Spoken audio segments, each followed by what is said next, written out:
ඉතින් කොහොමද සුබම සුබ දවසක් ඔයාලට. හරිම ලස්සන කතාවක් කරන්න අය මම. හරිම ලස්සන වැදගත් කතාවක් ඔයාලට ආසයිතේ යහන් හිටියොත්.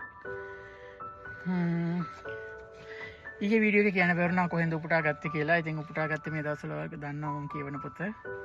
ඉතින් මේකේ ලස්සන කතාවක් කියනවා.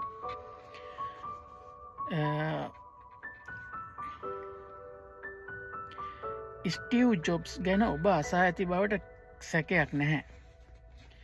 ඔහු මේ සියවසේ පහළ වූ අද්විතීය ව්‍යවසායකෙක් බව ඔබ දන්නවා. ස්ටීව් ජොබ්ස්ගේ සැබෑ වීරයා වූයේ ඔහුව දරුවෙකුව හදාගත් පියා.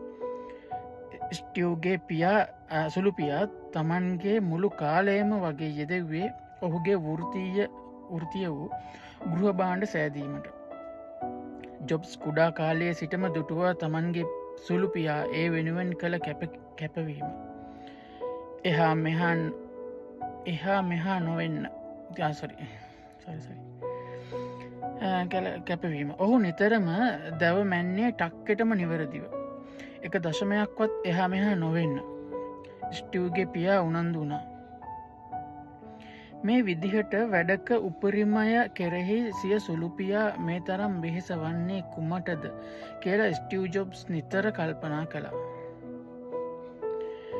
එක් දවසක් ස්ටිව්ගේ පියා ඔහුට යම් කාර්යයක් කිරීමට පැවරුවා. ඒ තමයි ඔවුන්ගේ නිවස වටා තිබුණු වැටෙහි තීන් තාලේප කිරීමට. ස්ටිව් මේ කටයුත්ත ඒ මොහොතෙම ආරම්භ කළා. පැය කීපයකට පස්සේ පියා ස්ටිව් ළඟට ඇවිත් තමන් පවරපු කටයුත්ත ගැන විමසා සිටියා.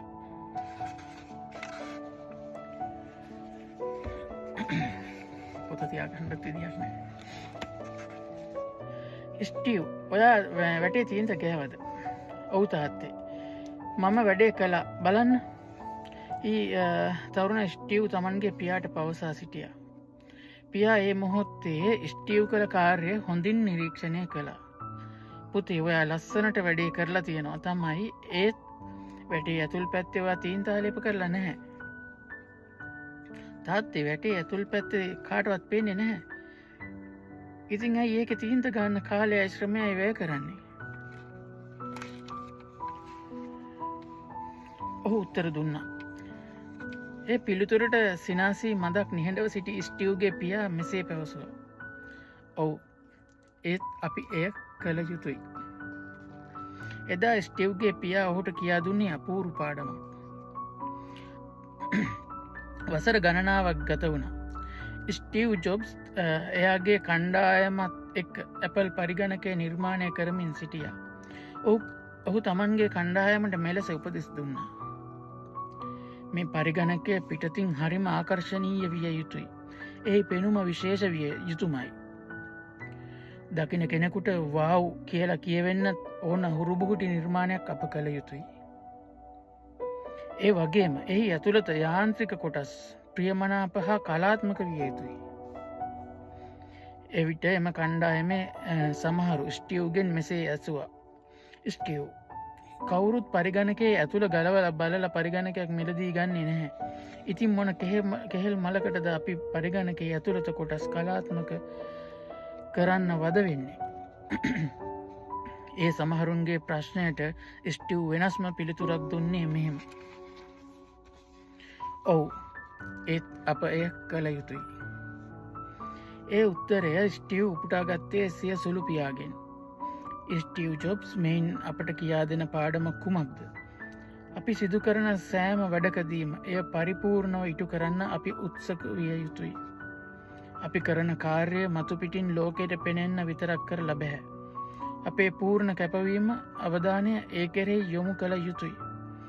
මයිකල් ආන්ජලෝ කියන ලෝ ප්‍රකට චිත්‍ර ශිල්පියා තමන්ගේ සිතුවමක් නිර්මාණය කරද්දී සමහර විට ඒ සිතුවමෙහි මුහුණ එන එක් අංගයක් නිර්මාණය කරන්න දවස් ගණන් වෙහෙස වුණා.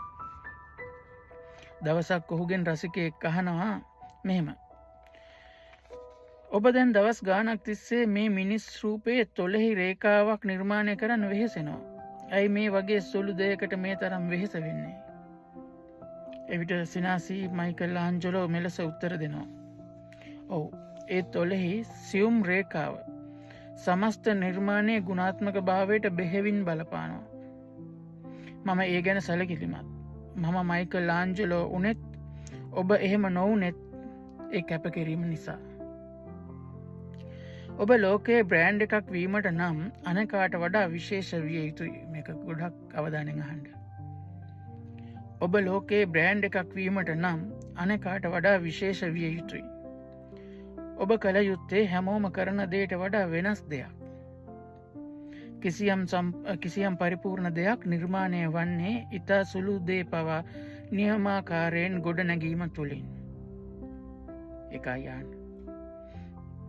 හැම විටම කවුරුන් හෝ ඔබ දෙස බලා සිටින බව සිතන්න.